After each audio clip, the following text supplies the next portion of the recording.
জনগণ তাদের প্রিয় নেতা, তাদের প্রাণ স্পন্দন যে হাদিকে হারিয়েছে, সেই হাদির খুনিদের অতি দ্রুত বিচার আশা করে, অতি দ্রুত গ্রেপ্তার আশা করে। সুতরাং কথার চেয়ে কাজ বেশি করতে হবে এবং অতি দ্রুত হাদির খুনি এবং তাদের পিছনে যারা আছে, পৃষ্ঠপোষক যারা আছে, নেপথ্যে যারা আছেন, সবাইকে জাতির সামনে তাদের নাম প্রকাশ করতে হবে এবং তাদের বিরুদ্ধে আইনানুগ ব্যবস্থা গ্রহণ করতে হবে। এটা জাতির প্রত্যাশা। যে সাম্প্রতিক সময়ে দেশ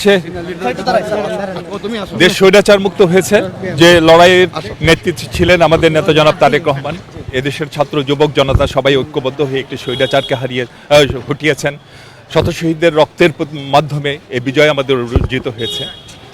সেই শহীদদের স্মৃতি প্রতি আমরা সব সময় শ্রদ্ধাশীল।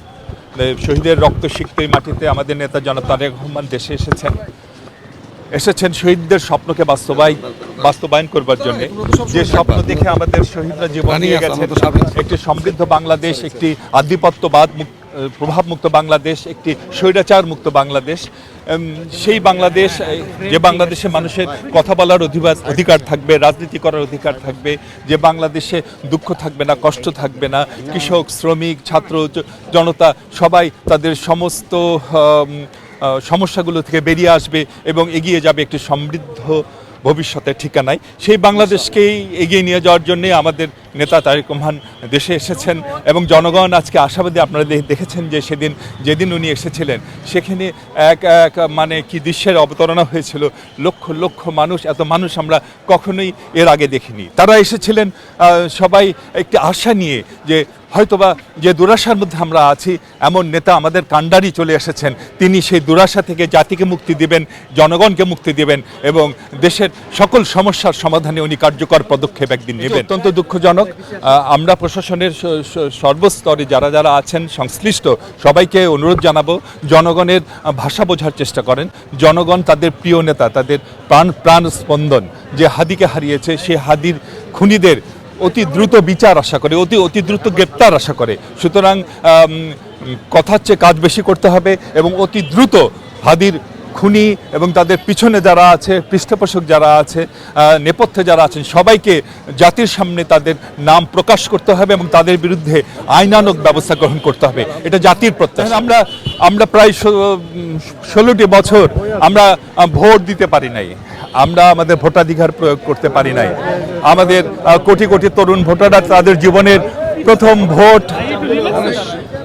প্রথম ভোটটি পর্যন্ত দিতে পারে নাই। তাই আজকে ভোট দেওয়ার সুযোগ আসছে। যাকে খুশি, যাকে আপনার পছন্দ তাকে ভোট দেবেন, কিন্তু ভোট কেন্দ্রে গিয়ে ভোটটি দিবেন এবং অবশ্যই আমরা আশা করব এমন কাউকে ভোট দিবেন যারা দেশকে পিছনের দিকে না সামনের দিকে এগিয়ে নিয়ে যাবে, একটি সমৃদ্ধ ভবিষ্যতের ঠিকানায় যারা দেশে এগিয়ে নিয়ে যাবে। আমাদের নেতা জনাব তারেক রহমান সেই উজ্জ্বল ভবিষ্যতের স্বপ্নই নিয়েই আমাদের সামনে এসেছেন। তিনি এটিকে স্বপ্ন বলেন না, তিনি মনে করেন এটিকে বাস্তবে রূপান্তর সম্ভব। জনগণ যদি আমাদের সেই সুযোগ দেয়, অবশ্যই আমরা জনগণকে সাথে নিয়ে আমাদের স্বপ্নগুলোকে বাস্তবায়ন করব এবং বাংলাদেশ আর পৃথিবীর বুকে একটি দরিদ্র, নিপীড়িত, গণতন্ত্রহীন দেশ হিসেবে থাকবে না, একটি উন্নত, সমৃদ্ধ এবং গণতান্ত্রিক বাংলাদেশ হিসেবে প্রতিষ্ঠা পাবে। সেই দিনের অপেক্ষায় আমরা আছি, আমরা অপেক্ষা করছি। আমরা আশা করছি যে খুব তাড়াতাড়ি হাদির খুনিরা গ্রেপ্তার হবেন, পিছনে যারা আছে তারাও গ্রেপ্তার হবেন।